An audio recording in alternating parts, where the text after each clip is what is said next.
Moi, je m'intéresse vraiment à comment les groupes féministes, les groupes militants, les organisations un peu plus institutionnelles aussi,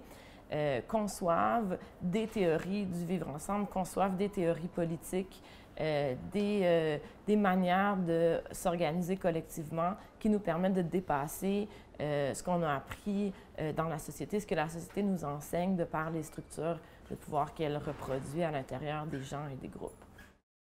Particulièrement, ce qui est important de voir, c'est comment les gens qui sont dans des positions souvent de subalternes ou des positions de revendication ou des groupes militants réfléchissent à l'organisation du monde et on a tendance à ne pas voir cette réflexion-là comme étant pertinente puisque ce ne sont pas des gens qui sont en position de pouvoir. Ces réflexions-là sur comment s'organiser collectivement, comment penser le vivre ensemble afin d'abolir les relations de pouvoir, sont super pertinentes pour l'ensemble de la société si on veut essayer d'aller vers une société qui travaille sans rapport de pouvoir ou sans relation de domination. Un exemple de ça, ce serait par exemple le concept d'intersectionnalité qui a émergé des groupes féministes afrodescendants aux États-Unis qui essayaient de réfléchir à comment les théories existantes ne leur permettaient pas de penser leur propre réalité.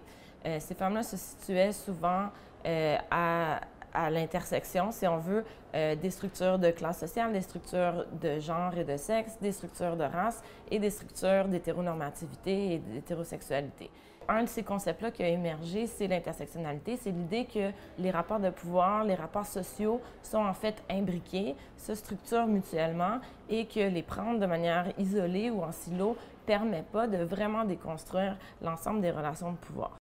Quand on prend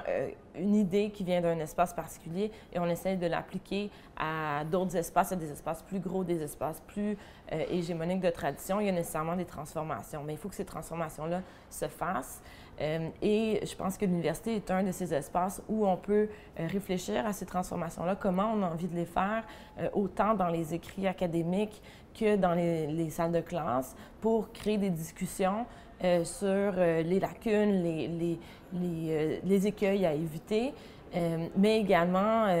prendre de l'initiative et essayer de transformer là où on est. Les classes, par exemple, les salles de cours sont des espaces de socialisation également, sont des espaces où on reproduit, où on essaie de déconstruire les rapports de pouvoir. Et donc, ça devient en tant que tel même des laboratoires, si on veut, de transformation sociale.